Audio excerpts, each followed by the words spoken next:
Everything we know, from people and ants to stars and galaxies to quarks and atoms, the entire universe, might just be a simulation running inside a supercomputer inside an even bigger universe.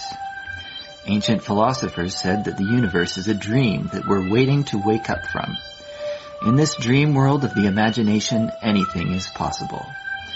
All cultural items, from the dreams of our rodent-like ancestors, to books, to television shows, are merely permutations of the reality we think we live in. Today's age of computers and video games places simulations at the center of our cultural consciousness. A select group of us perform simulations for fun and profit, and we call them games, role-playing and otherwise. We live to run simulations. Join us on the Simulationist podcast as we explore our culture of simulation. Hello everybody, welcome back to the Simulationist podcast. This is the 134th iteration of the show, and we're recording it on the 29th of March, 2015. Hey, you got it right this year. Got the year right. Yeah. Woo! That other voice you hear on the other microphone just briefly there was Ryan Kirkby. Co-host extraordinaire. First voice is of Josh Trelevin. That's me. Host extraordinaire, I suppose. The guy who talks. Host with the most? We're the podcasters. We're the guys who do the simulation. We are the Simulats. Sure, yeah. Happy, what is it? It's almost April 1st, so it's almost April Fool's Day. Well, see, there's, 31 days in March? So if it's the 29th, it would be April Fool's Eve? Mm-hmm. Our listeners some people download it some people download it way later, but they might listen a little late, so... Don't worry, we're not going to prank you by putting just a whole bunch of static hiss after this for another, 85 minutes. I guess you'll have to listen and find out. I don't think that's a good prank. I just think we could do better if we're going to prank our listeners. Yeah, I'm actually, I guess we can talk a little bit about pranks, because I am not a big prankster. I don't have great ideas for pranks, and I don't, think about it. I enjoy watching, hearing stories about pranks, but, yeah. I am not a premeditated prankster, but I do believe that the stuff I've had on the whim on a notion has led to some of the best pranks of my life. I remember driving with my friends, my one friend's driving his car, and we're going, between towns, because the hometown I'm in basically shuts down at, 6:30. That's it. Mm-hmm. And you want anything after that, you got to go to the nearby town, the stuff that's got the 24-hour places. And so we're driving, and it's dark, and it's tired, and apparently a few deer had been hit on the road earlier, so there's an occasional red splotch on the road. And I'm thinking, this is kind of boring. And then I realize, the front seat has got, this is not just one piece, it's two, and I'm the only person sitting in the back. So I can wedge my hand up here. And then the thought hits me, and it's like Nirvana, I suppose, transcendence, when it's like, this is what you must do it now. So I put my thumb up there, in between, and I wait for a little while for the circulation to cut off, because it's a pretty tight fit, and then get nice and chill. Not too bad and all that. Okay. And, I'm just lean forward, and I say to my friend Chris, hey Chris, if I find any change in the cushions here, do I get to keep it? And he goes, no, you got to give me half. I'm like, well, fair enough. So I pretend to feel around for, coins in there. Oh, I feel my thumb. And I'm like, Chris, have you been eating chicken wings in here? And he's like, no, why? And he'd had a long work day. He's still in his tie, and he's got the, the whole bit of a dead eye as he's driving in the middle of the night, trying to make sure he stays on the road and all that. And I'm like, because I think I feel a chicken wing. He's like, I haven't had any, chicken wings. I don't eat it in my car. And so I go over to my friend Chuck. He's sitting Chuck, and I go, well, what is this? And Chuck, he feels down, and I feel him feeling my numb thumb.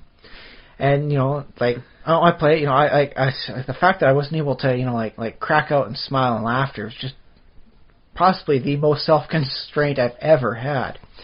And so he feels it too, and he's like, what is that? And then I see the look across his face as every thought happens. Wait, is that, as he feels the nail, is that a thumb? That's a human thumb. Oh God, I'm in the car in the middle of nowhere in a vehicle where the guy driving it has a human thumb wedged down in between the seat cushions. And so then he's backing up to the corner. He's getting ready. I see his hands going down towards the seat buckle. He's getting ready to do a tuck and roll out of the side of the car. I can't hold it back anymore. I'm laughing. I was laughing like a maniac. Our friend Chris driving the car, he looks over. He sees our friend Chuck looking at him like he is just Satan himself incarnate. I'm laughing like a loony bin. And I was trying to make sure Chuck doesn't actually do a tuck and roll and bail out of the vehicle. But Right. The fact that I managed to get him to think just for a little bit, I'm in the car with a serial killer and there's a human thumb wedged between the seat cushions, I think may have been the best prank I've ever pulled. All because of just a spontaneous thought. Like, dude, you have to do this. Thumb goes up there, let it go numb, then find a reason to feel your thumb and get other people to figure it out. Yeah, that's very strange. Strange, but I will remember that until senility takes the memory away. Well, yep. So Possibly the best prank I've ever pulled. okay. I'm happy with that. Should we talk about more recent exploits, not necessarily pranks? Okay. I've done my little bit for a bit. So we'll switch it over to your ballpark. What's been going on with you in the realm of non-realities this week? Oh, I forget. Wow, either it was that good or it was that bad. Dig it. No, well, let's see. I did play. I was gonna. It was D&D. I played some D&D, Minecraft, and a bit of. That's improv. right. Yesterday there was what was it? The Roll for Initiative, wasn't it? Yes, we had Roll for Initiative here in sunny Victoria, BC. Well, it was sunny yesterday. Today, not so much. Welcome to Victoria. Yeah. So we played 5th edition D&D. Hooray! And that was fun. And we just had the one table again.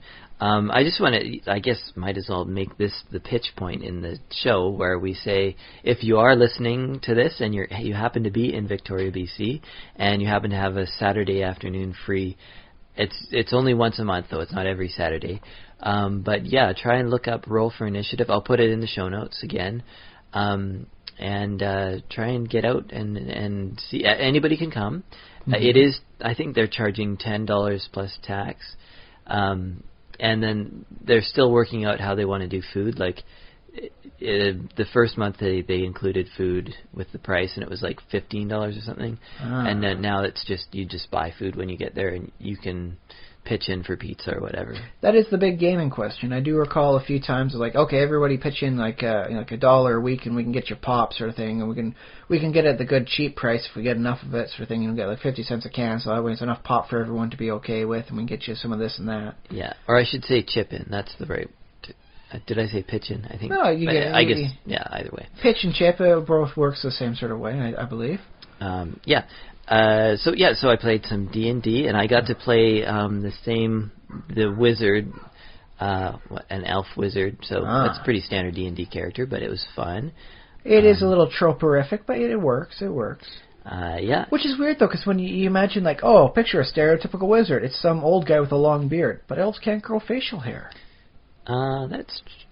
Possibly. I mean, you never say never. I think like a really old elf might have like a sort of a wispy, almost like a Fu Manchu sort of. I'm picturing for all the greatness of the elves, the one thing they can't do is grow facial hair well. So you get like a very old elf at the end thing. He's still got like a 15-year-old's attempt at a mustache. That's it. That's all he's got going for him. Yeah. So okay, yeah. You live for like 3/4 of a millennia. You have your great grace, your supernatural beauty, but you can't grow facial hair for nothing. That's true. Yeah. That's the one downside, the one flaw to being an elf. Yeah. It's a 1-point flaw, but they'll take it. Although, I've always said as a DM, like, I guess I can't make this decision as a player, but as a DM, I've always said, like, if you want your elf to have a beard, your elf can have a beard. Like, just say, genetic, maybe there's a recessive gene way back you had a human ancestor or something like that. My elf doesn't actually have a beard, but he wants one, so I'm going to spend the money on a disguise kit and just blow it all on one big beard. Yeah. It looks horrible, but he thinks it makes him look awesome. Character and personality. All right. I just can't picture the word beard and horrible in the same. Because all beards are magnificent. Well, it's a fake beard sort of thing on a person that can't grow it right. So I guess it'd be like take ZZ Top's, beard and put that on Kate Moss's body, sort of thing. And you get the elf lean body thing, and then you get the big thick beard. It doesn't work right. The beard has to match the personality of the person growing it. I guess maybe your tastes and mine diverge at that point, because I'm like, yeah, I'll take it. Hey, don't get me wrong. If Kate Moss wants ZZ Top beard, I am not going to stop her. She can go for that. I don't think it works well with the aesthetic style she's presenting with the rest of the body. Okay. So that's why I do think you'd probably be right for the great elven facial hair would be like a Fu Manchu style. Because elves are lean and graceful and and all that, and so that way this facial hair works the same sort of way. Yeah, I think so.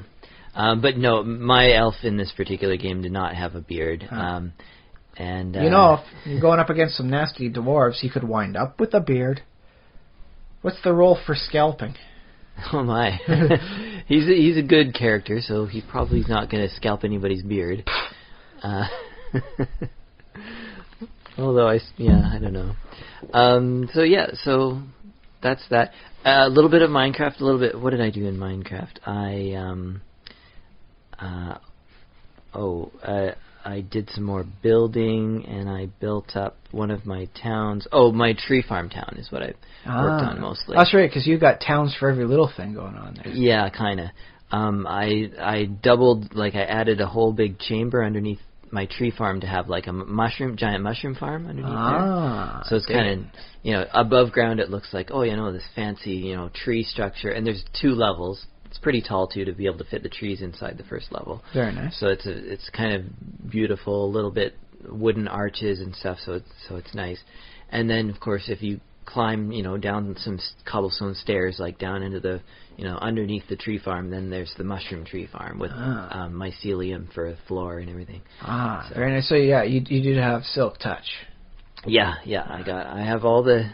Oh, well, yeah, that's it. Another thing I spent tons of time is just grinding for all of the different tools, because I'm still playing 1.7, the version that the tools are a bit harder to... The enchanting is a bit harder. The magic's still very random. Yeah, and it's also expensive. They changed it, they made it cheaper in newer versions of Minecraft. The 8.x stuff, yeah. Yeah, 1.8 or point. I'm whatever. okay with spending 30 levels on an enchant, though. I mean, yeah. It's not like you're doing anything else. If you had a system set up whereby your level gave you certain benefits, then I could definitely see not wanting to lose. It's no, I get a run speed bonus because I'm level 30 and I spent all my level points on speed. Then yeah, I could definitely see that being worthwhile. But aside from enchanting, it does nothing. I'm usually sitting at level 30 to 40 based on all the work I'm doing, and it's I guess I should spend it on enchanting stuff. Yeah. When I get around to it, okay. Well, and also it's in Minecraft they call it. I think they call them XP orbs for experience point orbs. They call it experience, but it sort of isn't, because it's the sort of thing that in Minecraft you just earn it and then you spend it. You don't accumulate it for forever. You don't stay work up to get, because it doesn't give you a bonus. Not like D&D where experience points give you levels which make you more effective. You don't get any skills. Extra hearts for going up 10 levels. Yeah. So I wonder if there's a mod for that. I'll have to look that one up. Actually, yeah, I think I remember playing with a skills mod. It was a bucket plugin that one of the servers I played in had, and you could get better at digging, you could get find bonus gunpowder whenever you dig up some dirt, you might find gunpowder or glowstone or something like that. And sounds like a pretty polluted ground. Yeah, but hey, glowstone, I'm not going to complain about that. Yeah, but it was pretty rare, maybe a 1 every 1,000 blocks or something. But if you got... Dude, this is Minecraft. 1 in 1,000 blocks is what, every actually, 5 minutes? Well, yeah, possibly. Yeah. Although, if you think about glowstone, is it some kind of uranium or something, which does it's supposed to come from the nether, so I imagine, glowstone is calcified souls. Okay. That's what I meant. Sure. Yeah. Mind you, this is from a guy who hasn't really spent any time at all in the nether, so I can't make these sorts of predictions as to what is what.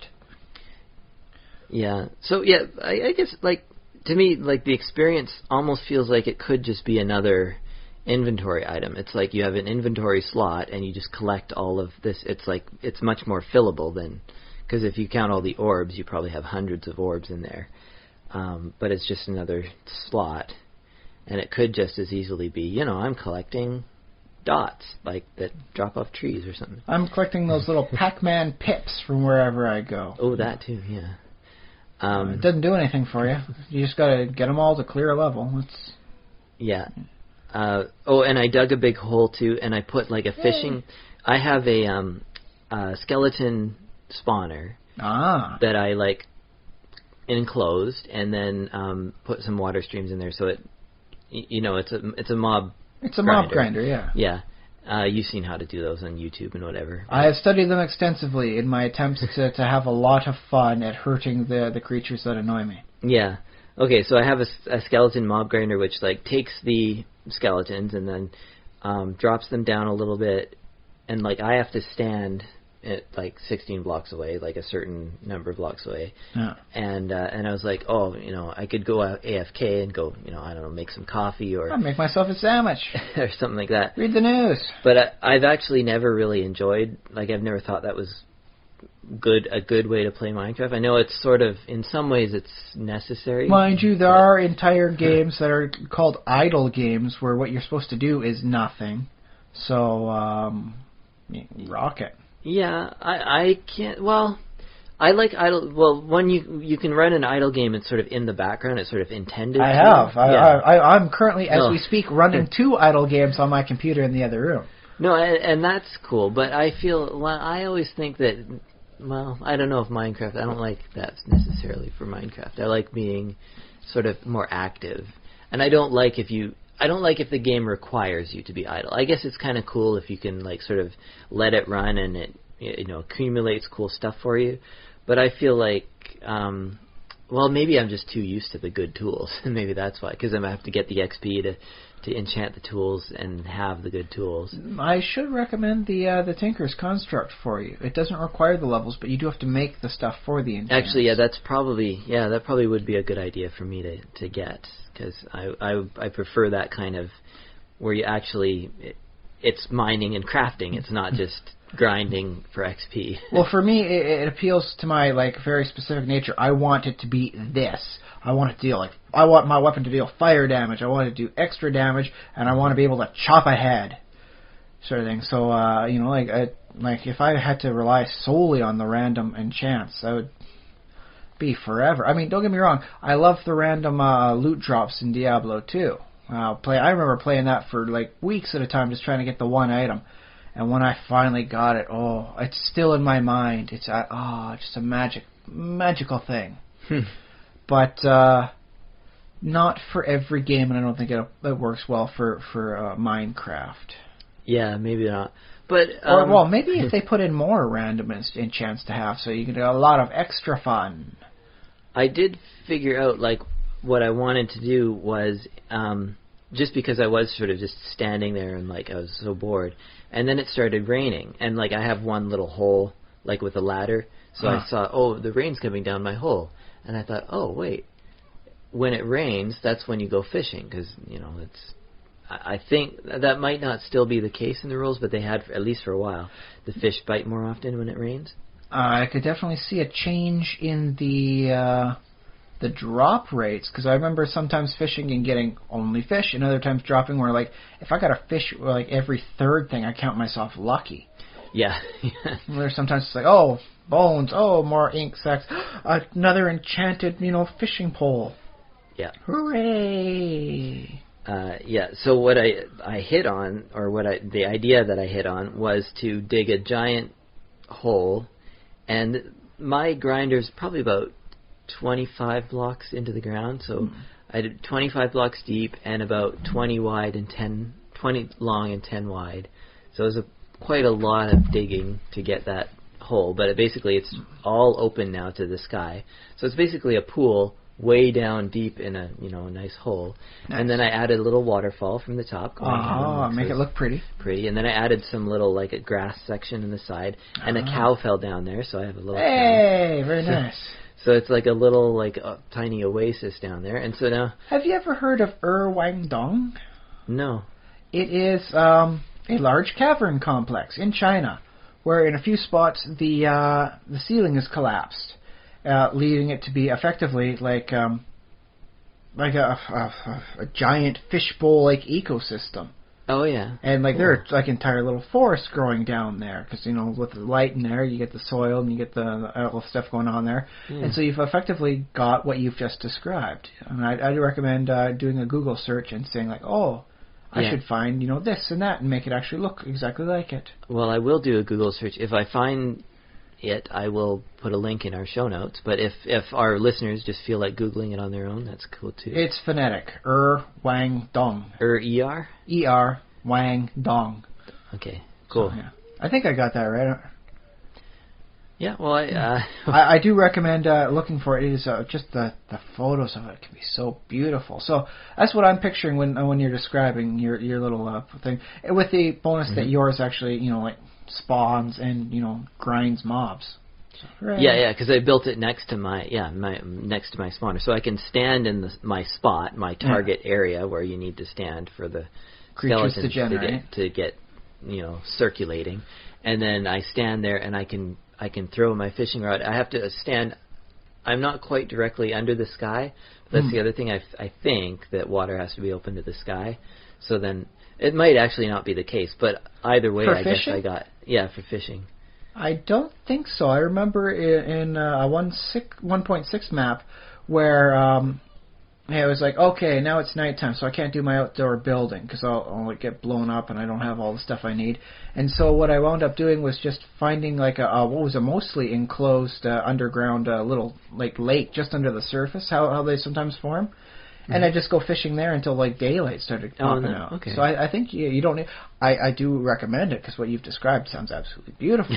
Yeah. But I don't think you need to. Okay. Yeah, probably not.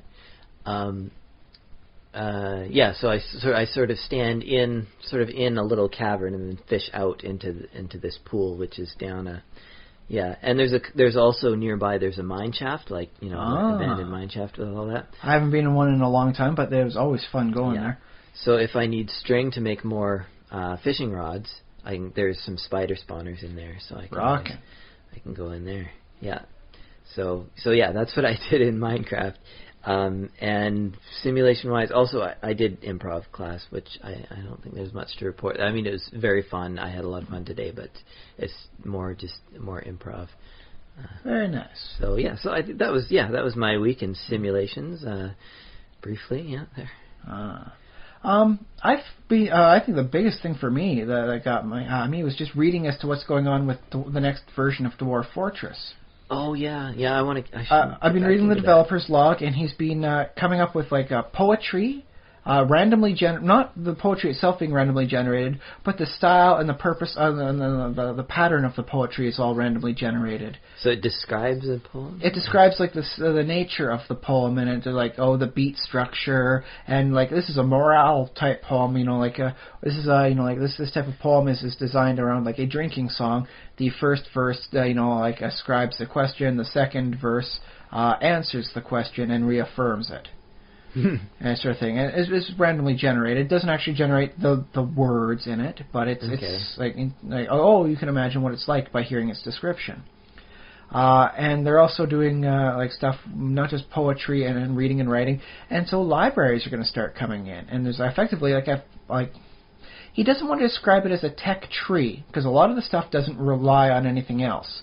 So he's called it more of a tech pasture. Mm-hmm. So there's like a few things nothing right now really relates to you can't build this structure until you've researched this technology. Mm-hmm. It's just little things, tiny little things, fun little quirks that add up. At this stage, he'll go back to it later, in 7, 8, 10 years from now, and and revamp it and really rock it out. But with all the books and all that, libraries are going to start coming in, and so the dwarves can start doing stuff like reading. On their break, they don't have to just go have a party or go get drunk. They can actually go sit down and read some books of poetry that they like. Oh yeah. Or some dance forums, and all that sort of thing. It's all being added in, all the artistic and cultural stuff, and I'm digging that because it's I've been trying to do mods on that. I have some mods that allow a dwarf to play a musical instrument and actually have an effect. but it's not the same thing as like what you could hard code in. So it's like, hooray! Thank you for making my mod completely obsolete. That's cool.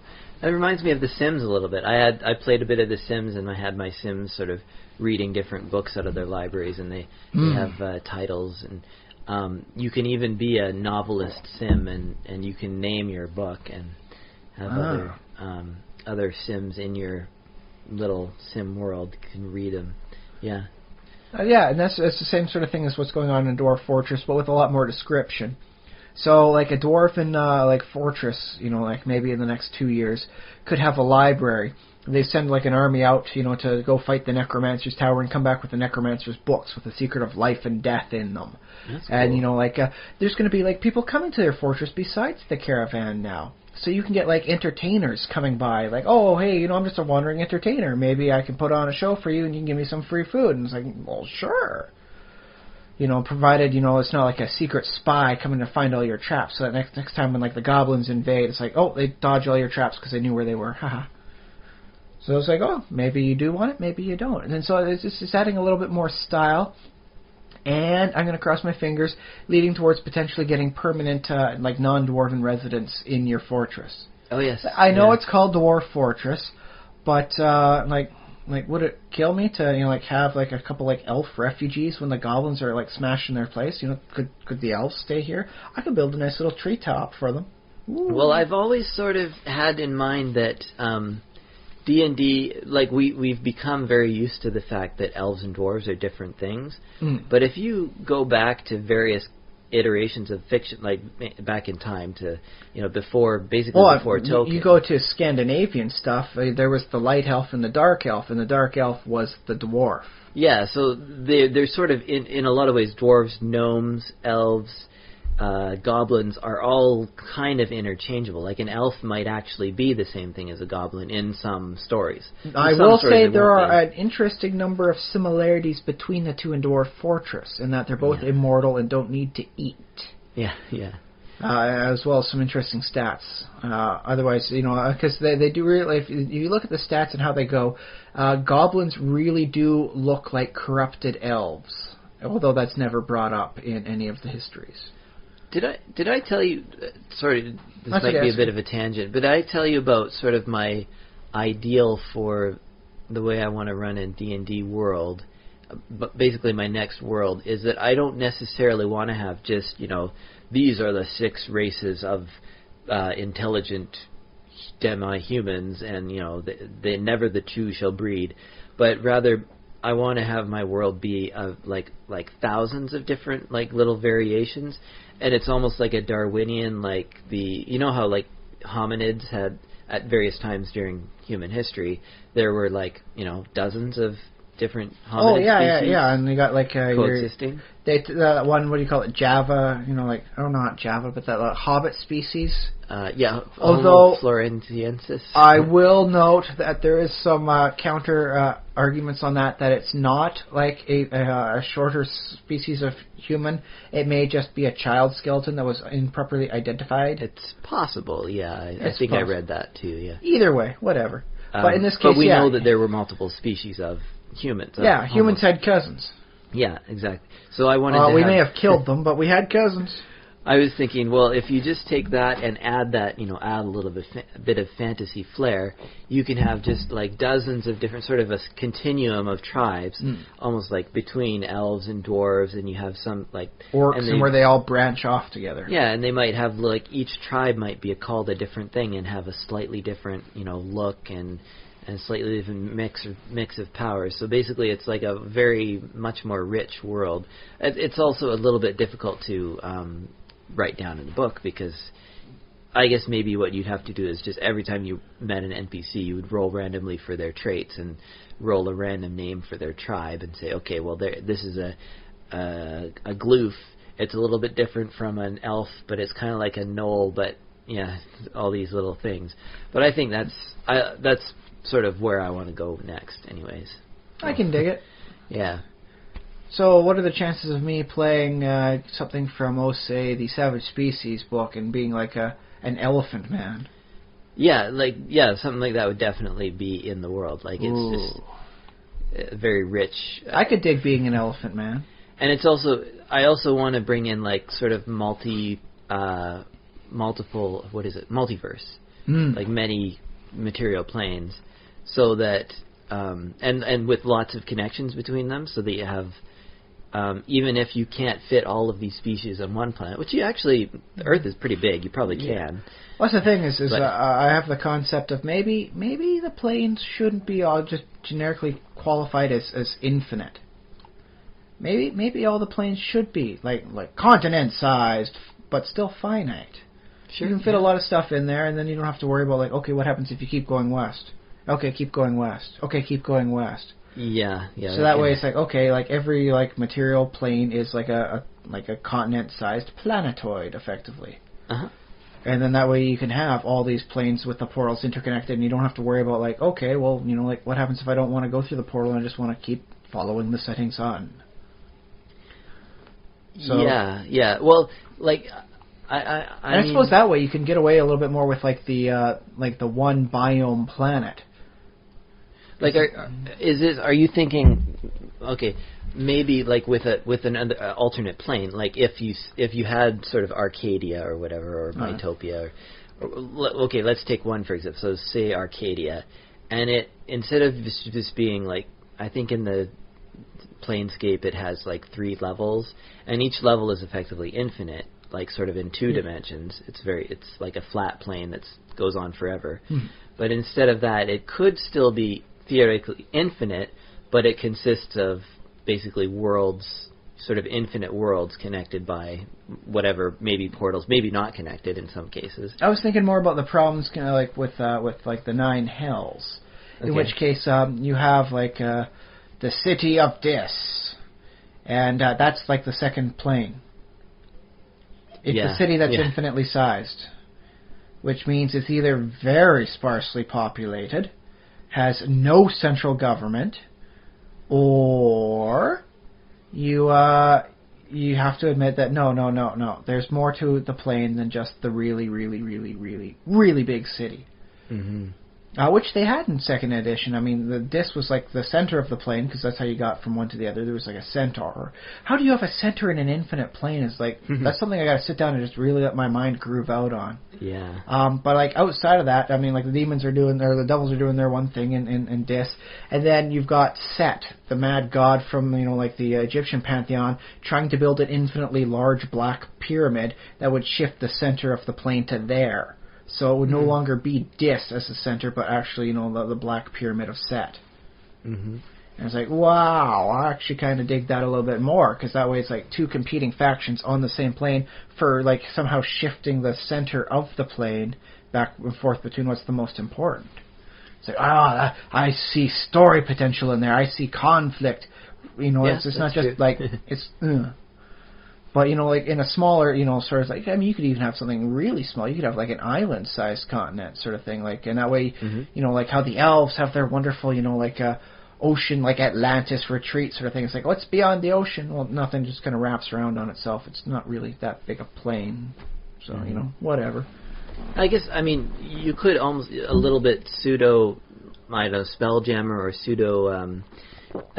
like sci-fi and just actually have it just be it's a galaxy and something like that.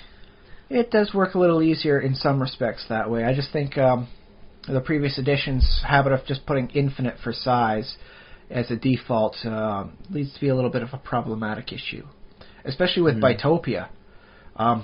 You look up and there's the other layer of layer of Bytopia on the other side. It's like just like on the ceiling. Except, if you cross over, then I guess the place you were from is on their ceiling. Yeah. But the question is, what happens if you dig down? There's like an infinite number of, infinite distance of Earth down, infinite distance of Earth up. The elemental plane of Earth, or what? Apparently, no. No? It's just another Earth plane. No one ever mentioned what happens if you dig too far down. It's effectively the elemental plane of Earth with this tiny little strip of not Earth, and that's the important part. Yeah, that's a bit weird. I mean, like our galaxy is this tiny little speck of life in infinite void. radiation and horrible other cosmic debris that will kill anything that's considered alive. And a little bit of dark matter, but who knows what that even is. But no, I mean, like, if I was to DM and it's like, you know, like someone goes to Bitopia and digs down, I'd say you just pop up on the other side. The whole thing loops around on itself. Yeah, well, and, I like there's that. my answer for that one. But that was never explicitly stated. That's a non-canon reply. Yeah. So I think maybe, you know, like, considering let's say, no, it's not infinite. But how does it loop back on itself? How do you prevent it from being, like, effectively another plane of Earth with a tiny strip of not Earth? Well, yeah, like, how would you, if you wanted to use your continent idea, you're saying, like, oh, it's just, you know, sort of continent-sized, how would you square that with wanting to still have a world in which you look up and the stars actually are campfires, sort of, because that's what you want, because that's cool, right? It is pretty cool. I mean, like, or what you could do is, okay, here, let me break your mind with this. All right. All the prime material planes are stacked in each other, back and forth, and in like some sort of like a cross between what is it, the Russian nesting dolls and one of those, what do you call them, flasks, the one-dimensional thing. Oh, a Klein bottle. A Klein bottle. They're like they're a combination between that. Look up Klein bottle. I'll put a link to that on Wikipedia or whatever. Effectively, it's like a one-dimensional surface. Yeah. But you combine that with the nesting dolls, and so the stars up above are like the campfires and the lights in the cities of another plane, and it just keeps stacking in and on each other. And you've got like an eternal hollow earth shell thing, but none of which are either any bigger than the other because of, I don't know, magic or something like that, or just how the plane itself works. Yeah. Well, just sort of just a weird geometry which sort of bends. Transspatial geometries and and warp fluxings and other technobabbles. Yes. So I guess it'd be arcanobabble in that case, because I mean technology's not that much in a fantasy plane. Mm-hmm. But that's there you go. All your material planes, they're all kind of stacked in and around each other like hollow Earths, nesting dolls in a Klein bottle formation. So that if you were to really like soup up your power and just blast off into the sky and just keep blasting through all the other worlds, eventually you'd hit where you start and you'd like come full circle, so to speak. Okay. Yeah. So there's not an infinite number of material planes, so you don't have to worry like, oh, whatever, we'll trash this world, we'll just move everyone to the next one. Mm-hmm. Still a very big amount, and you can get to them, and it's very fun. And that way, hey, you can have something like, oh boy, I've got a ship that flies through the air, and it gets me to this other world. But no world is bigger or more superior than the others. Yeah. Dig it. Cool. Yeah. Sorry, yeah, I guess that's okay. brought us to a tangent I there. will support that tangent, because that led me to a really sweet cosmological concept. All right. Did you finish what you were up to? Well, it was just, the first bit, talking about, like, the world of Dwarf Fortress. Oh, yeah, Dwarf Fortress. Yeah. I haven't even played it this week. I was just, like, reading up of amazing things he's doing, and there's different patterns for stuff like culture. And it's like, oh, thank goodness you're putting culture into the game. Because I gotta say, the dwarves were pretty, everybody was pretty uncultured. Yeah, well, in a way, I like that in a way because it's a little bit appealing. It's like these dwarves are these sort of, very one-dimensional, needy, like they have singular needs. Like, I need food, I need this, I need, they're not super complex. But it's also a little bit fun to think, what might their culture, what sort of things might they sing songs about? So. Well, that's the thing is you can see like what they scribe onto the walls. They will scribe history. Like the more often you beat a goblin to death, the more often they'll show you beating goblins to death on the walls. Oh yeah. Although I gotta say, like one of the best maps I'd ever worked on is like half of everything that gets like produced for artwork always wound up being a dragon burning an elf to death. Because, like, 20, 30 years ago, there was, a dragon in this part of the land that kept burning elves that came to attack it. And so it's like, oh, okay, then I guess half the artwork we're going to do until you get more stuff happening is going to be a dwarf melting an elf in dragon fire. So it's like, yeah. But now there'll be more culture, so we can read poems about how the elves melted. We can see interpretive dances about how it goes. And various other things like that. And, like, maybe Like, because if dwarves keep drinking the same alcohol time and again, they'll get bored of the same old stuff. Maybe the same can start applying to like their what they read. I'm tired of reading the same sort of stuff. I want like, oh hey, look, there's a troupe of traveling, minstrels coming by. They're telling you a different story rather than the melting of the elf. It's like, oh yes, a different story, thank you. Mm-hmm. So that way you can keep them more entertained. It becomes another factor to help try and prevent the tantrum spiral. Yeah. Plus, it's like after a certain point, it's not just about survival, it's about making a home for your dwarves. And so I definitely think a little culture would be appreciated, and just to see how it goes. What kind of poetry do your dwarves like? How's it going? See how it goes. Entertain yourself that way. That's cool. Other than that, I died twice this week in Minecraft. In Minecraft. Okay. In Minecraft. Yeah. Both for the same sort of reason, although in different ways. I was playing the game while my daughter was around, and she'd ask me something, Daddy, look, and then I'd pause the game.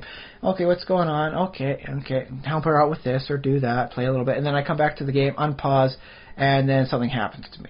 And it was both because I was trying to crouch as I was doing. Like the first time, I'm trying to harvest magma for my various, lighting purposes in my town. And so I'm digging around an area so that I can properly, get the magma where I want it to be.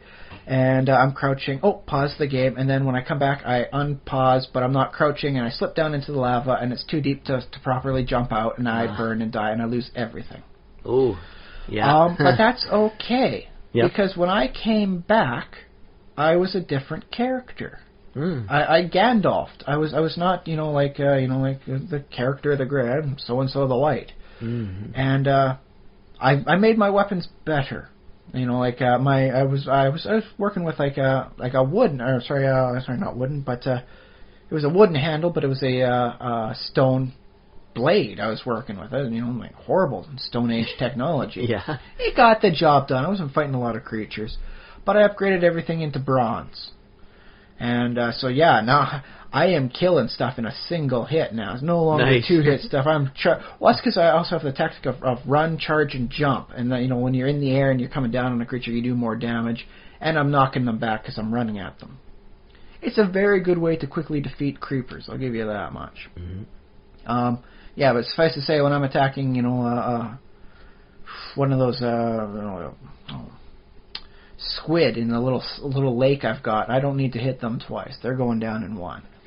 One and done, son.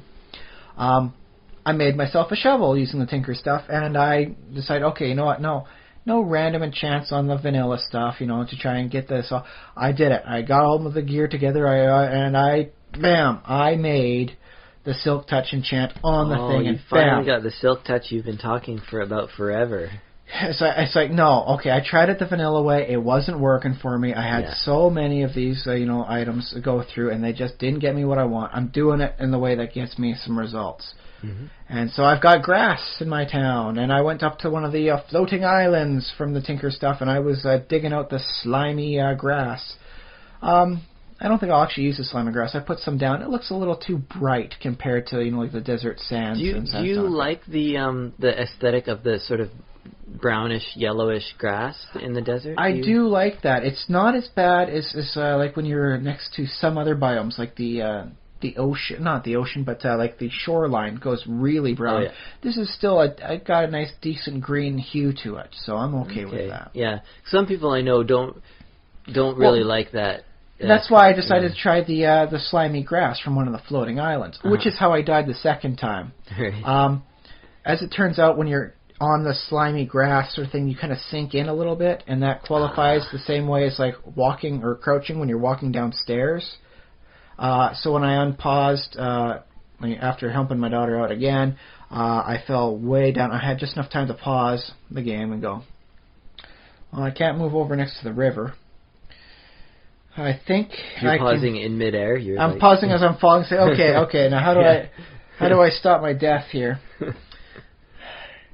And I was thinking about it, it's like, well, I don't think I have enough time to get like a bucket of. I had some slime water. I'm like, I don't think the slime water is going to prevent my fall. Although I have seen people prevent their own death with regular water. Because they fall and they put the water down and boom. Yeah. The one square of water, they just splash down, and then they get the water back up again, so they effectively fall and don't die. Like, don't think I can switch it out that quickly.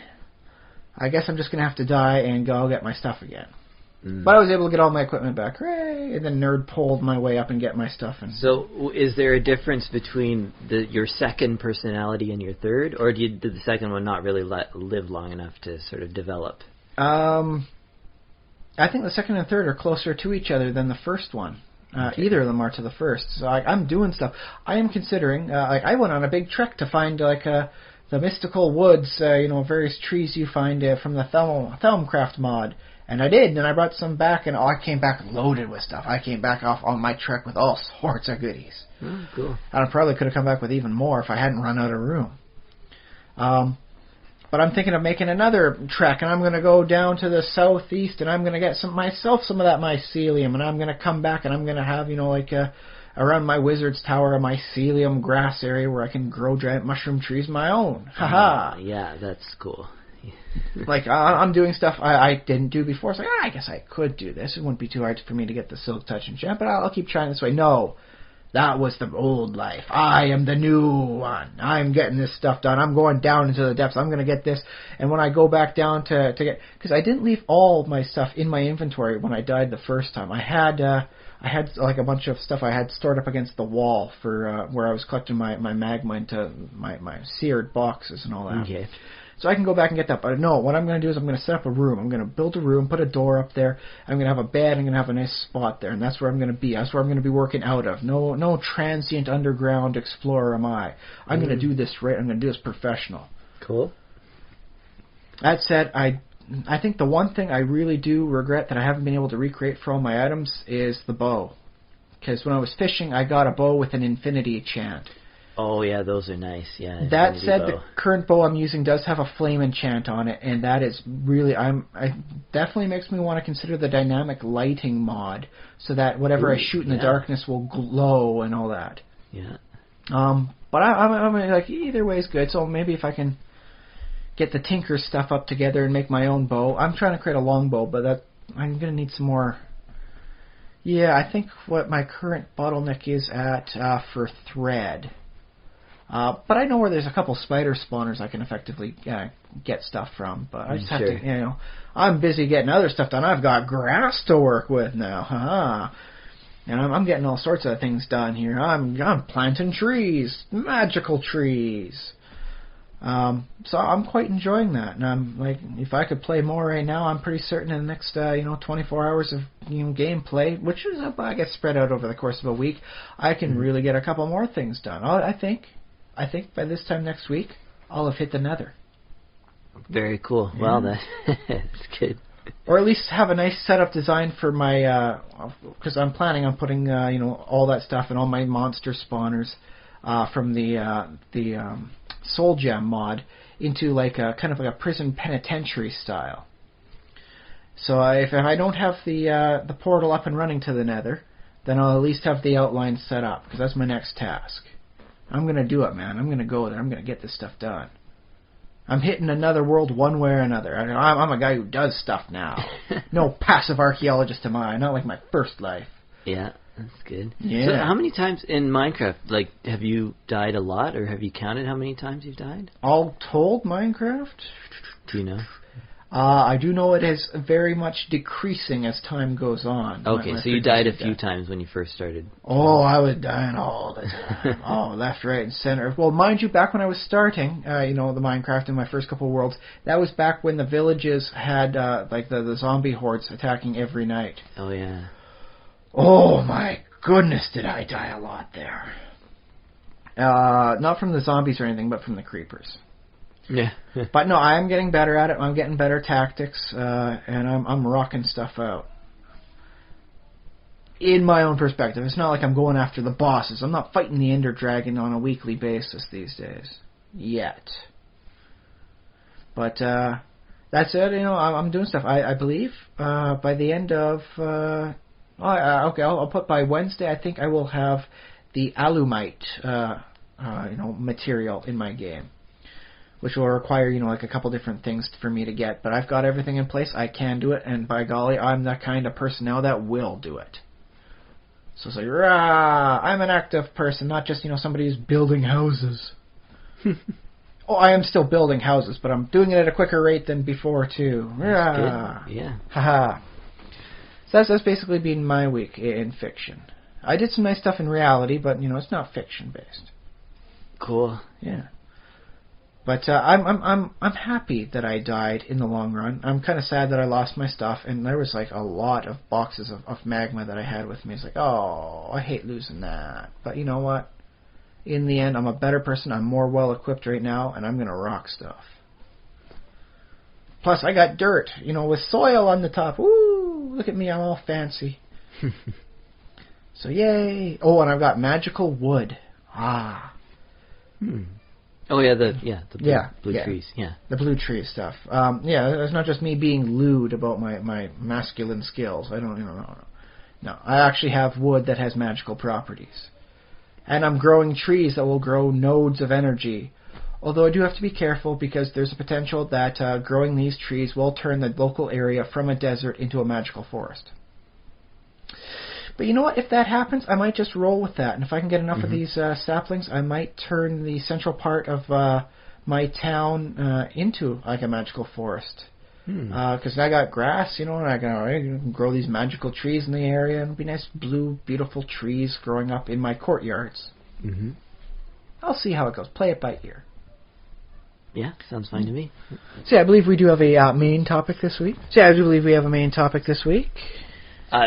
well, let me see. We wanted to talk about, I guess, the inspiration was you went to the museum. Yes, that's why I didn't want to talk about what I did in fiction this week, because I wanted to talk about what I did in reality. Yeah. I had, for the first time in over a year, a Saturday off.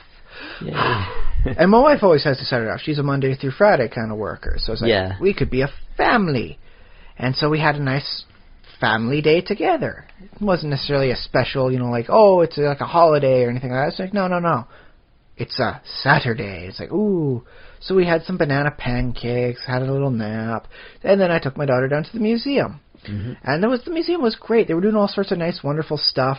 But the bit that really caught me is because, they don't really change everything up like every month. It's something completely different, because that would be incredibly time and cost prohibitive.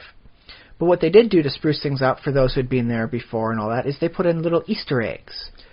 There'd be like little clues. So you look at one spot and be like, this old time like apothecary sort of thing is actually got like a first aid bag sitting down there. And it's, like something from like 5 years ago sort of thing. And, it's like, oh, well, that's clearly, you say, hey, you found a little, like Easter egg on the whole thing. And that's what got me, thinking, it's like, because, it's interesting, like, what if I was to do this in a game? Because I'm looking at history, and basically what we play in a lot of games is a historical sort of, false historical, campaigns things. Like, what if I was to slip in a first aid package? Not just like, here's some gauze and some bandages and all that stuff. What if I put in the good stuff? Like the second skin sort of thing you can put on yourself to help heal and prevent actual burns from really feeling that bad, and get all like the good numbing cream, and okay, maybe even not that good. I mean, compared to medieval level technologies, Elmer's glue and duct tape would be a godsend of healing technology. I don't officially advocate that, unless you are like so far away from a hospital, like you're worried about that sort of thing. But yeah, Elmer's glue in the wound to bind it up, and then duct tape on the top. I do know farmers have a long history of doing that with their animals, like they get hurt, because the duct tape stays on even after it rains, sort of thing. So if you got like, I cut myself, pretty bad, put some duct tape on that wound, and that'll allow you to get to the hospital in time without worrying too much about bleeding out too much. Sure, yeah. Those are for people in rural areas. I mean, dude, if you feel like a 5-minute drive, just call 911. Get the ambulance coming in. Well, I mean, I guess we can't necessarily give first aid advice on a podcast. Well, unless you go to like a first aid podcast or thing. But that's their specialty. But it is a thing. I've seen people use it before. I've seen, carpenters putting Elmer's glue in their cuts to help bind everything up and then go back to work. That's not, that's an off-label usage. You cannot condone that. But if if you're gonna die, the wound keeps opening up whenever I move, but I still have to drive myself, out of the woods, and into town before I can get to the hospital. it's a decent patch up for the short term. Keeps you from bleeding out. Congratulations. Actually, I wanted to...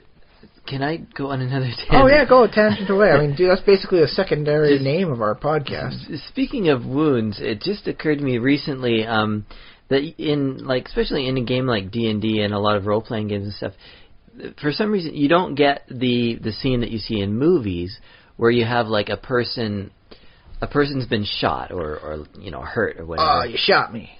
And they're bleeding out, or we have to get them to a hospital, otherwise they'll die. And in D&D, it's very much they die in 10 rounds or whatever, because they're they're bleeding out a point per round or whatever. They just I guess they're dead. And so there's no I have 30 minutes to get them to a hospital. They're instantly dead. Or you stabilize them, and it's like, well, okay. I got 2 hit points left out of 100, but I'm fine. I'll run to the hospital and be okay. Exactly. Yeah. There are some exceptions to that. I believe the wounding enchantment for weapons does do like 1 point damage per attack, sort of thing that you've done onto a character, unless they get like magical healing or like a heal, proper heal check for skill usage. Yeah, I guess, part of the reason for that is that there aren't hospitals in the medieval, or there are hospitals, but they're not. Well, you're more likely to get killed more if you go to a hospital in the medieval times. But how did that go up until basically the 1800s? If you went to a hospital, your chances actually decreased. I recommend you bleed out that wound to prevent an excess buildup of bodily humors. Mm-hmm. Yes. And then after that, I need you to swallow a live frog. But I guess actually, doctor's orders. D&D has like temples that you could be rushed to, right? What's the thing? Rush him to the temple, In 5th edition, clerics that can cast healing magic are much rarer. To be. They're not supposed to be in every darn temple. Yeah. Previous editions, basically, they went along like with the hospitalers sort of thing, Mm-hmm. Where it'd be like, I'm wounded, take me to the church that heals you. And that's basically what they did. They'd heal anyone. They said they'd heal anyone. I have my doubts because of medieval mentalities. Sure, yeah. But, that was basically their role. It's like, we take the wounded, we take the lepers, we take anyone with diseases and horrible, stuff like that, and we will try and heal them. And I wouldn't mind seeing that around in D&D. Yeah. And another thing in D&D, do you ever get... I guess, sometimes DMs, I'd be curious if our listeners have experience like this, but do you ever get sort of the death soliloquy, like the dying, my last, the guy's dying on the battlefield, I always wanted to tell you that blah, blah, blah, whatever. I totally stole all your healing potions. Jumps up, runs away, ha-ha! But, how you have that scene where the guy's dying, and D&D, it's, you fall unconscious, and then basically, that person can't interact or react or have. I would allow a constitution check to remain conscious as you bleed out. Yeah, so 10 plus whatever hit points under 0 you're at. Yeah, makes sense to me. I guess if your party didn't have a healer or something like that, or if you ran out and they're out of spells for the day or whatever. You guys are taking a lot of damage that day. You got no healing left. Sorry. Absolutely nothing left in the party, and he's basically bleeding out. Then you could have that dramatic final scene, and be like, "We'll try and resurrect you." And my final wish is that you guys don't plunder my body like every other thing we've plundered upon death. Well, he's dead. Let's plunder his body. Yeah. Oh, well, I guess there's some things that just D&D doesn't really do too well, so that being one of them. Well, I suppose when it comes to the wounding stuff, you could always do a house rule that whenever you take damage from, we'll say, slashing, piercing, there's a 10% chance you are going to take, 1 hit point damage per round until you get healed. Either through, I think it's just a wisdom check in 5th edition, or, actual, hit point healing.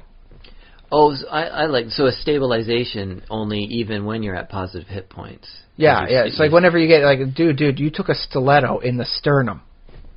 So, there's a 10% chance you're bleeding out, or you've got, I suppose you could even work it with bludgeoning for, internal bleeding sort of thing. Yeah. So anytime you take a wound, in this case, I will be lenient in this thing and say it's only from manufactured weapons. Mm-hmm. You get hit around by a bugbear, don't worry, unless it's considered something I consider like a boss monster. Like you guys are low level and like an owl bear attacks. Roar, okay. You guys are level 10 and an owl bear attacks. Like, okay, now what? Next monster. But if it's considered like a boss monster, maybe I'll do it. But otherwise, only manufactured weapons. 10% chance per attack that you wind up getting hurt enough that it winds up being 1 hit point per round until you are checked up, patched up, and all that. I like the thought too that it's balanced by, yes, we have this additional like little thing like every attack is basically a wounding attack now, but you also, any character can in theory make an untrained wisdom check, or maybe it'd have to be a trained heal check with like 1 rank in it or something. Well, that's the thing. If I do recall my 5th edition rules right, there's no longer like a heal check. It's just a wisdom 1, and if you have like a healing kit, you get to add your proficiency bonus to it. Okay, yeah. So basically anybody can do that first aid. Definitely makes having that healing check, that healing kit in there very handy to have. Even when you do have a cleric, it's like, no. Okay, I patched up the wound. No need for a healing spell this time. Yeah. Let's keep going. Well, I like that, yeah, and it costs a bit of an action, too, so that... Yeah, and it does make the lower level healing spells, much more effective. Because right now, you really want to pump up the healing spell to the highest spell slot possible to get more healing out of it. No. He's only bleeding out a little bit. Just cast use up a first level spell slot, use it up, and then that way he's stabilized. Mm-hmm. That way they can still become very handy to have, even at high level campaigns. Yeah, well, that sounds fun to me. But although one more corner case that maybe we could, I don't know, think of a solution for. But if you do have that sort of automatic, I want to figure out what to do, because I've seen this happen in games before. Like somebody rolls a stabilization check, or maybe it's not allowed to be re-rolled. I don't know. But you roll it and then you fail, and you're like, oh, what do I do? Oh, just wait 6 seconds, try again. Well, that would be 6 seconds of you trying it again. So yeah, you still not they lose stabilized. Another hit point. Okay, what if I revise this? What if instead of it being a 10% chance, on a natural 20, you can either do double damage or it can be a wounding attack? Yeah, okay. Yeah, just trade it. Yeah, critical for a... Because that way it's not so heavily against the PCs, because the DM can say, no, it's just going to be double damage. You don't have to worry about the wounding stuff. They're out to kill, not to maim. Mm-hmm. And so that way you can say, no, I'm attacking him just to knock him unconscious or thing. So like when you roll your natural 20, it's like, oh no, I really knocked him dead. It's like, no, it's just a wounding one. Little patch him up a little bit. Sorry about it. You kind of stepped into the blade on that one, didn't you, buddy? I'm only trying to knock you out. Mm-hmm. So that way you could make a bit more of a style differential as you fight. And then the natural 20 is always fun. Woo, natural 20, yay! So does that sound even better then than just a 10% chance whenever you get hit? Well, yes, I don't know. I don't know if that works. Like, is the DM always going to choose the... Well, I guess it would depend on the sort of thing. Like, if you're being attacked by bandits sort of thing, they would want to do the double damage to knock you unconscious. Sort of thing. They want to take you out as fast as possible. So yes. I don't imagine Whereas if you're against in a fencing duel, every time he gets that critical hit to attack you, it's a bleeding one, man. He wants to humiliate you by slow blows, time and again. He's not dealing the extra damage because that means he gets to fight you longer and bleed you a little bit more every time he tries to get you. I guess that, to me, that feels like it would come up very rarely. It would be much more common for people to try for the maximum damage possible. Because, in a real fight, you're not really trying to show off. Like, most of the time, you're actually just trying to win. And it's sort of like... So you're fighting like monsters in the dungeon. Definitely take the double damage, but you're trying to impress people in town. You're not going to chop a head off, doing double damage. It's like, no, but he is bleeding out. I have hit him severely. So in which case it has a bit of a different tone and style to it. And it's like, this is me just kind of playing around. Like, now you're bleeding out. We should probably patch that up before you. Get your blood all over the street. Yes, I do. I think it's cool that occasionally you could have the option. Like, I like the thought that maybe, there's a character who likes to, like, very sadistic character who likes to make people bleed or whatever. But also... and that way you could have someone with, like, a low damage sort of thing, and it's like, I'm just throwing shriekings at you just to, maximize the number of chances to hit and slowly bleed you out. Hoo-ha. Yeah. What if we put in other effects that you could do on a natural 20, like reduce somebody's movement speed by half? Actually, yeah, I feel like I've seen some of these in maybe some alternate I believe some of them are rules. feet sort of thing, or you could like pin a person sort of thing. You Yeah. get a piercing one, you could pin them there against like a solid surface. You could pin them to that surface. They can't move unless they undo it, or like someone gets rid of the thing. Yeah, I think somebody did like a set of critical cards for Pathfinder. I do know we can always go hit up the 2.5 edition and see some of the critical hits and what the sort of things go there. Mm-hmm. And so that way maybe you can open up to a bit more of a different style rather than just dealing hit point damage. And then maybe that opens up the chance for a nice monologue. I'm dying. There's like no healer within enough time. All I can do is lay down and dictate the circumstances of what happens to me after I die. Yeah, something like that.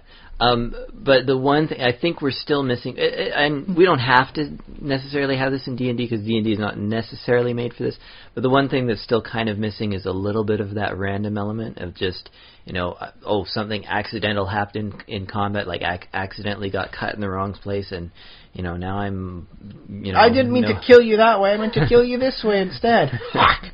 There we go. Got it right in the second time. Yeah, or maybe, the bad guy is trying to inflict the maximum blow possible, but you defeat that, that villain, that goblin or whatever, but just before they died, they managed to, like, get a hit on you that was, like, a bleeding hit, so they didn't do all the damage at once, but it's gonna accumulate. I do recall, I guess it was just a mini-boss, but a boss in one of the, I believe it was WoW Outland dungeons, that struck a blow that would continually deal damage to you until you got healed up to full. And I soloed that in later areas, but that was the worst boss to fight because I had to really bandage myself up. And, now I took some damage from the whole bleeding thing, and then I had to eat the food. Okay, eat the more food, and I'm healing up fast. Okay, I finally hit the max hit points, and the thing ends.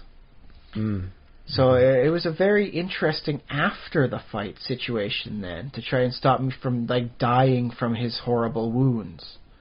So I think maybe there's definitely room for that in the game somewhere. I don't know if they've got anything like that in the back end of the DMG for different styles. Actually, yeah, there might well be.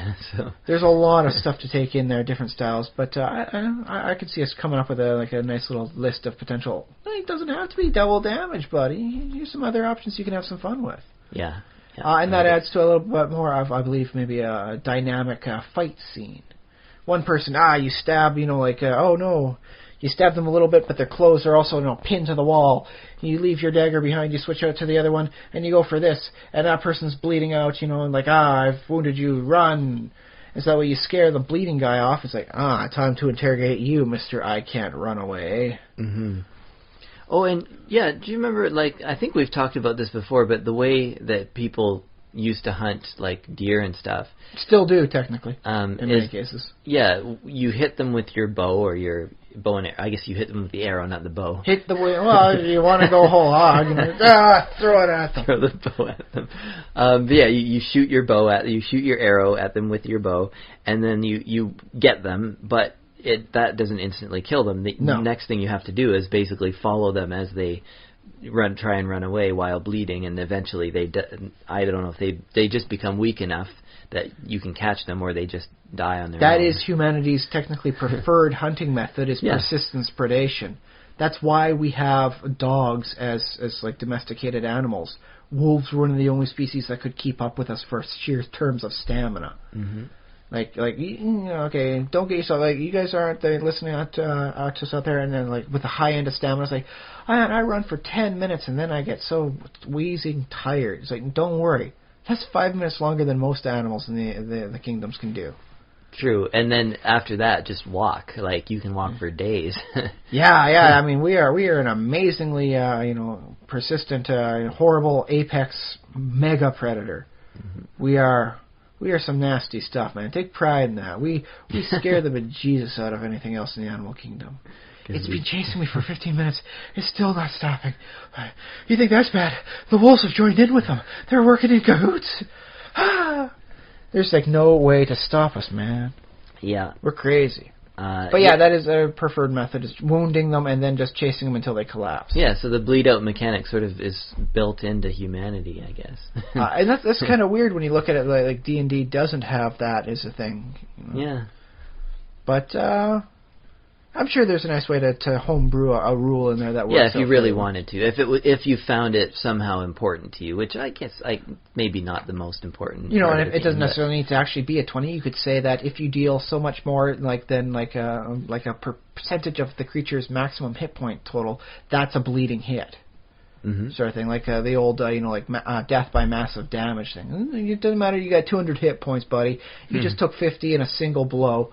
Make sure you don't die from the shock of it. Yeah. Well, yeah, 4th edition had the bloodied condition. If you dealt more than half, or if you, after losing half your hit points, you were officially bloodied, which had its own set of circumstances. But it wasn't bleeding, it was just bloodied. No, it was a term. And it didn't necessarily mean bloodied, it just meant, like, you've lost half your hit points. You're kind of scraped up, and like maybe a bit of a concussion going on, whatever. Yeah. And I think for your standard character, there's no bonus or penalty for being bloodied, but certain classes or monsters would have special abilities that might trigger either good or bad. Although you could always try and adopt what they did in the Shadowrun system. Okay. You're unhurt, there's no penalties. But the more wounded you are, the more boxes out of your 10 that you fill up, the bigger the penalties become. Like you're half dead, you get like a -2 to all your target numbers are increased by 2, and all your stuff is like reduced by 2, and it accumulates up until it's like no dude, no, you are at death's door. You're almost unconscious. You've got like what would normally be just a fairly easy shot is now nearly impossible. And I think there might be room for that in D&D. You're at half hit points, your bloody condition, you get, like half your proficiency bonus to things. Because, dude, you've kind of lost a lot of blood, and you took in a pretty good couple hits. Yeah, that's another possible thing. Because, that's something that doesn't happen in D&D either, is that, you don't necessarily get less effective when you're more wounded. Yeah, if you're at, like I said, you're at 2 hit points out of 100, you can still run and jog to your way to the hospital to get your healing. Yeah. It's not like it's going to impact your movement speed. It's not going to impact your any of your abilities, your targets, modifiers, anything like that. Nothing. You are completely as good at 2 as you are at 100. Mm-hmm. So I could see that being brought in. Mind you, as we've been discussing, these rules do technically unfairly favor the NPCs against the player characters. If we add, like little things like wounding and penalties, because a character is going to take a lot more damage over the course of an adventure than any NPC will, because the NPCs are kind of there to be killed. Yeah. Or bargained with. I mean, anytime you're in a fighting thing, don't try killing the shopkeep unless you got a really good reason for it. Yeah, well, that fits in with my gaming style, philosophy, whatever, DMing style, because I like to have a lot of relatively easy encounters. Like I like the characters to be able to overcome a lot of what they, basically it's simple matter of it's a dumb old goblin, we just kill it, and so most of the encounters are going to be fairly easy. And then if you add a difficult rules element like wounding or whatever. I think that tips things over a little bit more, but it's not quite all the way. Well, I mean, I think it works a little bit better in 5th edition than it does for previous editions, though. Okay. Because in 5th edition, they've decided to scale things back so that way a goblin could still present a threat to you even after, like 3rd level. Yeah, so that's true.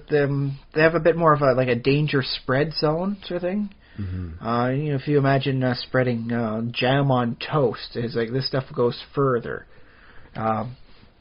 And I think that the wounding thing does apply, because that way, a bunch of goblin minions attack you, there's still a chance they could wound you and cause you to become severely annoyed, rather than just like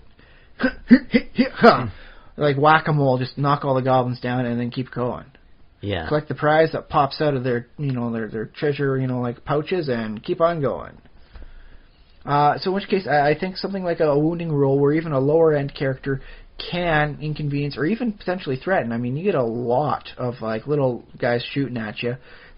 We'll say 20 level 1 archers, versus a single, dragon. Mathematical numbers say there's a very good odds of one of those archers per round dealing what would be a wounding blow on the dragon. So in which case the dragon's a pretty big, powerful creature. But you know what? They're still going to wind up being threatened by like a horde of 50 archers. It's like, that's like almost 2 hit points a down, wounding a turn, man. That's going out there. Oof. Yeah, that's true.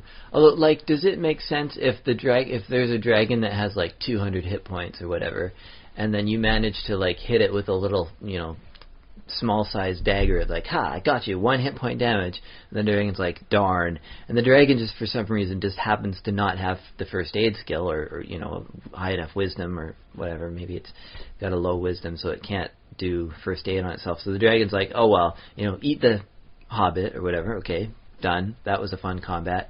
But he's now got this tiny little 1 hit point wound that just over the next week, hit point, an hour or whatever it is, and he just dies from that. Oh, that's kind of dramatic, though, isn't it? That's a nice, like, I strike from you from beyond the grave, but technically I struck you before the grave. Yeah. I don't know how much sense it makes, but that could be a story. That would be an interesting story. I think though mathematically the dragon will eventually figure out how to patch that up. A little bit of dragon saliva or something. Just trying a wisdom check every single take 20. Yeah, take 20. I know how to cure it, and then he chews up the halfling like a bubble gum and then just sticks it on the wound. Yeah, which is how we got to this topic. Should we get back to I don't know if we can get back we only got about 15 minutes left, I suppose. If you want, we can keep on going with this the notion, because you brought up a good point. Okay, cool. Well, you brought up a good point on that, in that you have a situation whereby someone who's fairly powerful could bleed out. So would there be a maximum amount of time, how it goes? We haven't even discussed what sort of rate to bleed out at, 1 hit point per turn, 1 hit point per hour. Some sort of insidious one where it's 1 hit point a day, or just prevents natural healing. Ooh, wouldn't that be nasty? Because that's one of the worst things about some of the lower end mummy rot. Was okay, forget about this. You're dealing hit point damage every turn. It was basically no, you don't heal. Like positive energy isn't healing you. The reason for that in previous editions was because the mummy's curse was positive energy. What's happening is your cells are exploding with an overabundance of positive energy. It's not a negative energy attack. It's positive, and it's slowly nuking you on a cellular level until you degenerate into a horrible pile of ooze. Ooh.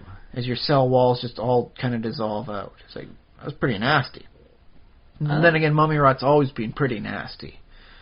So you can consider that way, but that's why the positive energy healing doesn't work. And that was the bit that always got me. It's dude, I can't even heal up until I figure out a way to stop the mummy's curse from killing me.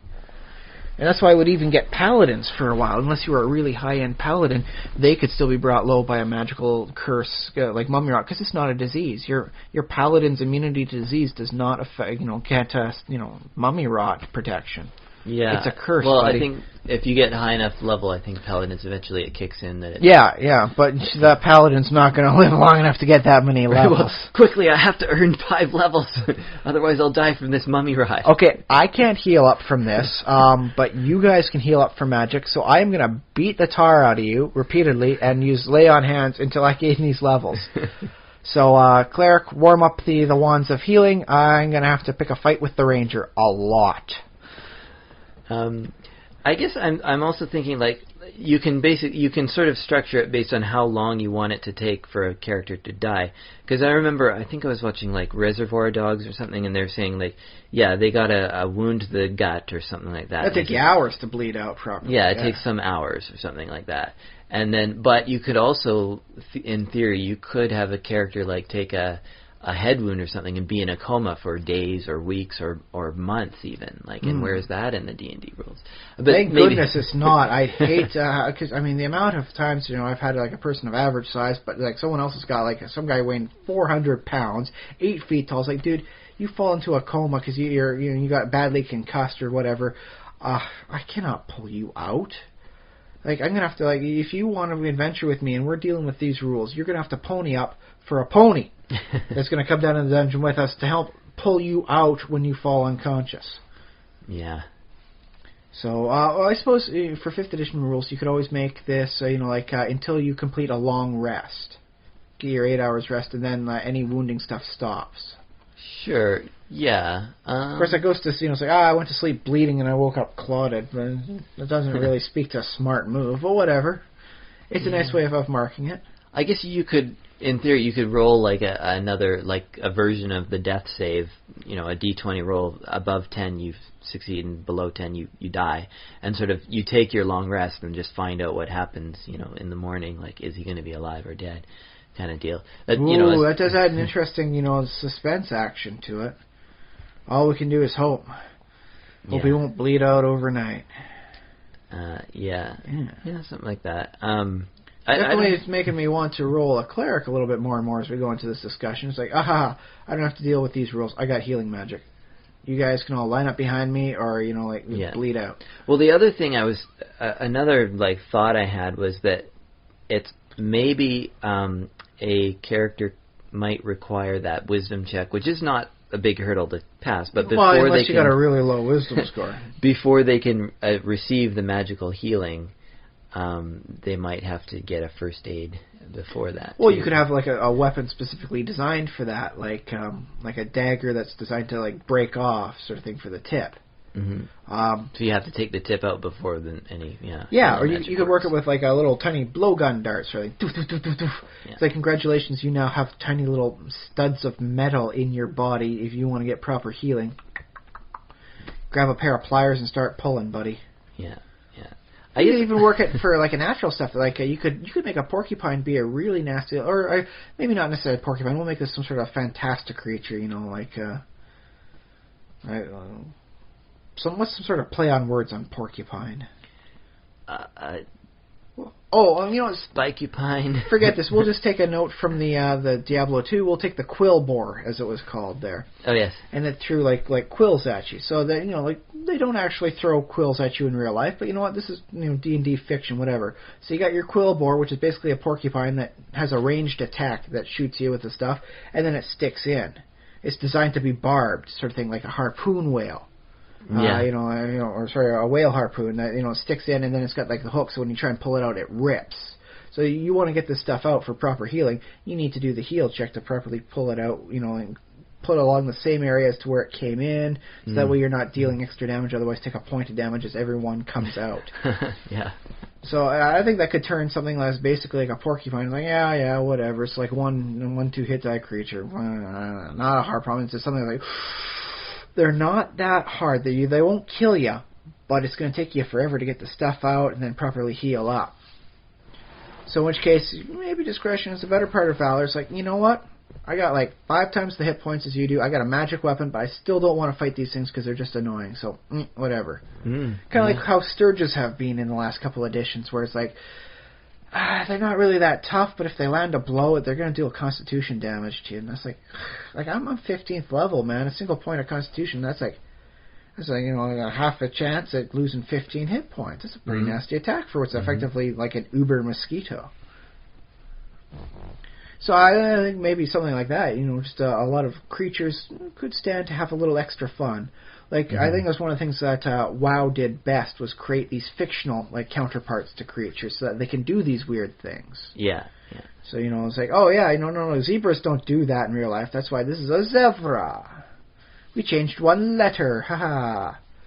Yeah. Well, do they have 6 legs or something like that? Some of them do. I mean, they definitely they combined the basilisk with the crocodile for the crocolisk, and they have 6 legs clearly. Yeah.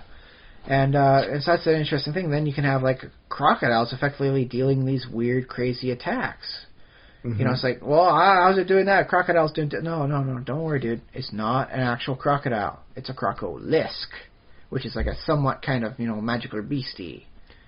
You could even make it, an interesting thing, the females of the species are larger, and thus they have this special attack is that to use to protect their young. The males, being the smaller of them, are just considered to be regular crocodiles straight out of the stat book.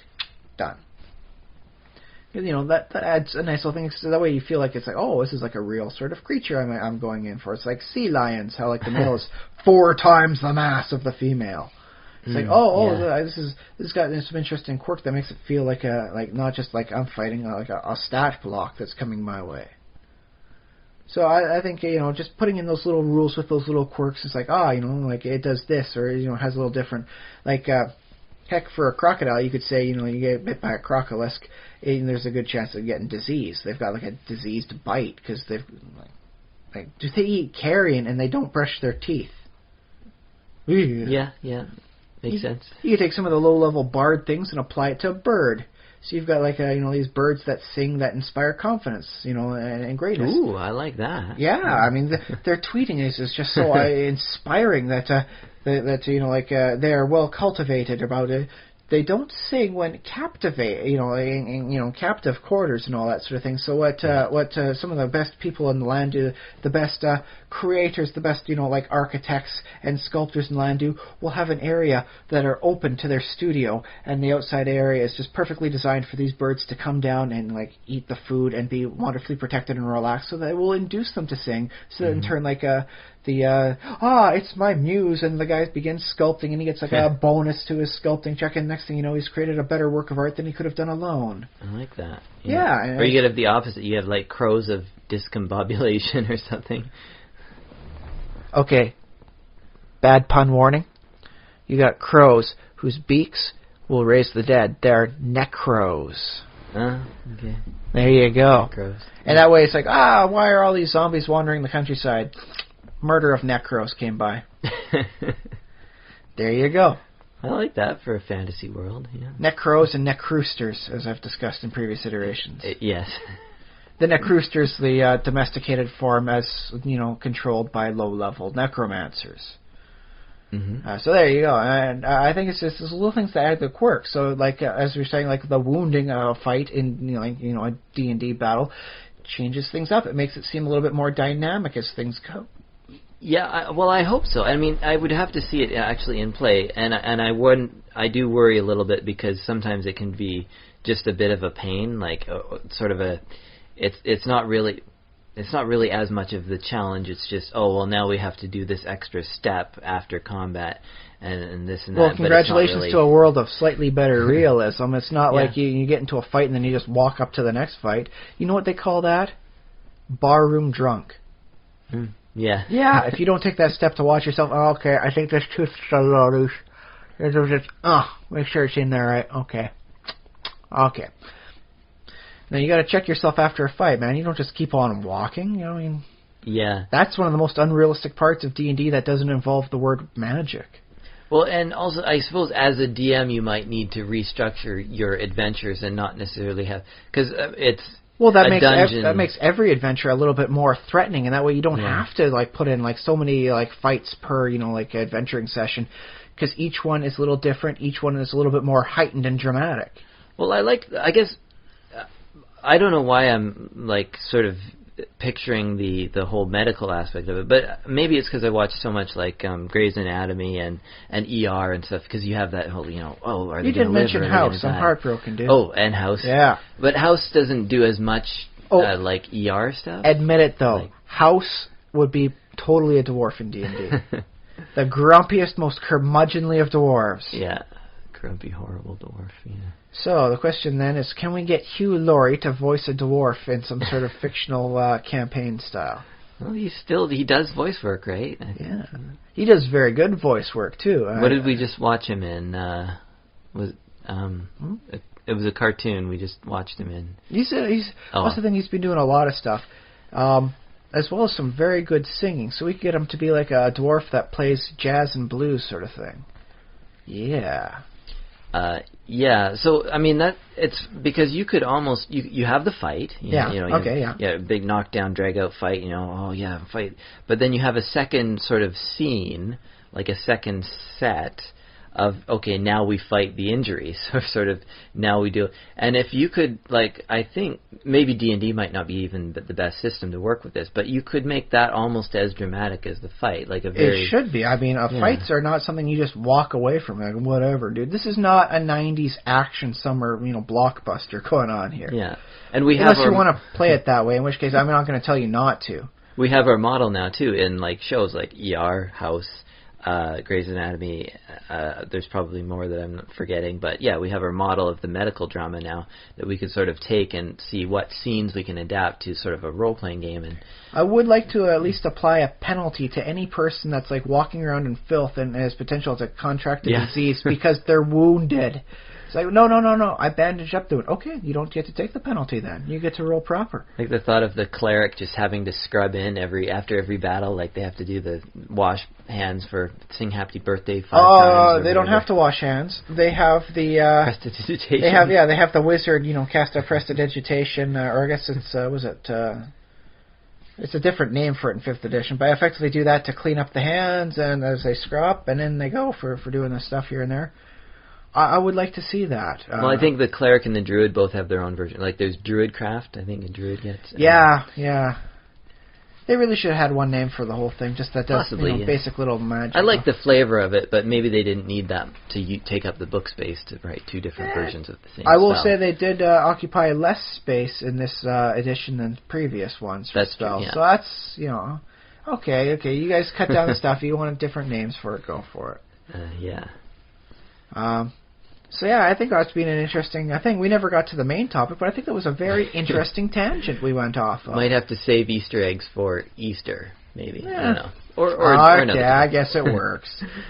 But I think that's been a very interesting discussion about adding a little bit more instability, a little bit more chaos in a fight, and focus on a little bit more realism at the same time. Yeah, it's good. If our listeners have additional thoughts to add to what we've talked about winning, if you think it's the worst idea ever, and you might be right, but I would like to hear why. Like, if so, maybe send us an email, the Simulationist. And I will accept. I will accept that it does unfairly hinder the PCs as opposed to the NPCs. And actually, like, I'd be interested if any of our listeners have actually had experiences like playing in a game, maybe with some house rules or something, extra wounding house rules or something like that. I would really like to hear how it went for you, or if you get inspired. It could be used to help prevent the players from being so gung-ho into getting fights. Yeah, on some level I do want them to be a bit gung-ho, because that's sort of what good adventurers are made out of. On the other hand, they shouldn't be violent psychopaths. That's true, yeah.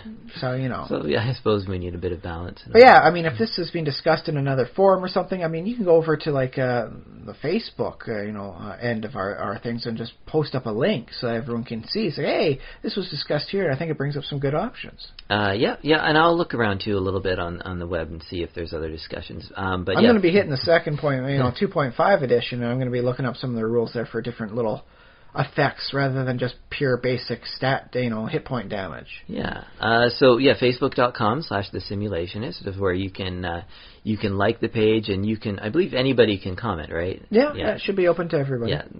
Except you, Dave. No, Dave, don't listen to him. You can comment. For now. All of the Daves.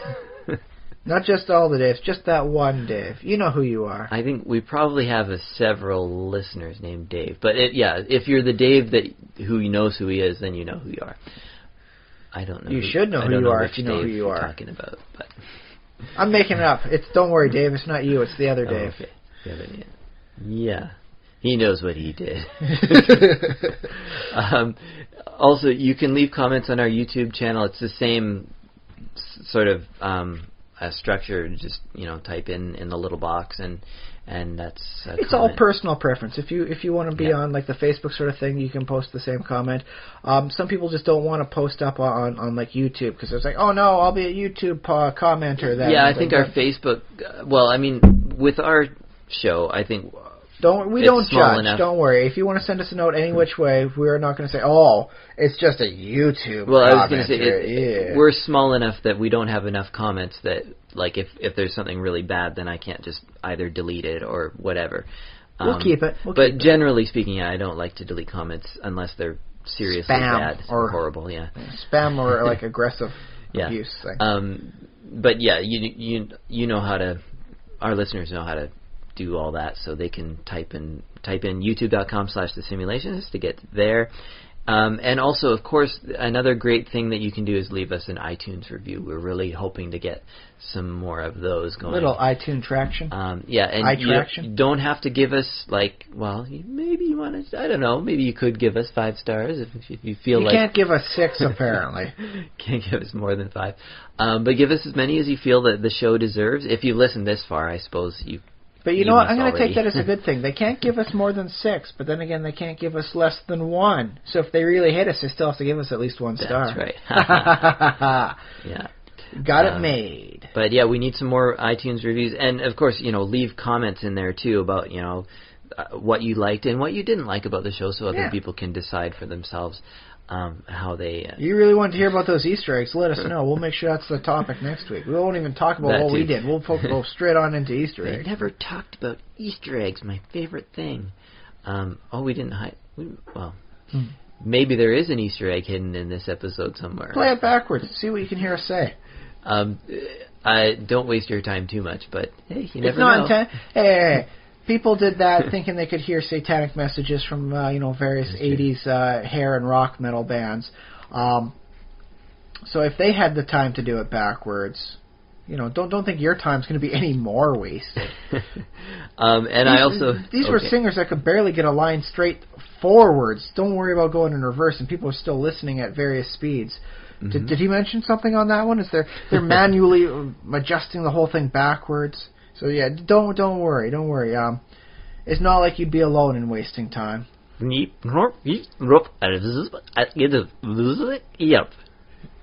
that actually turns out to be something, my mind will be blown, Josh. That's me practicing talking backwards. Only not real talking, but who knows? Kind of in tongues backwards. Yeah. And also, if listeners want to get in touch with me on Twitter, that's also a possibility.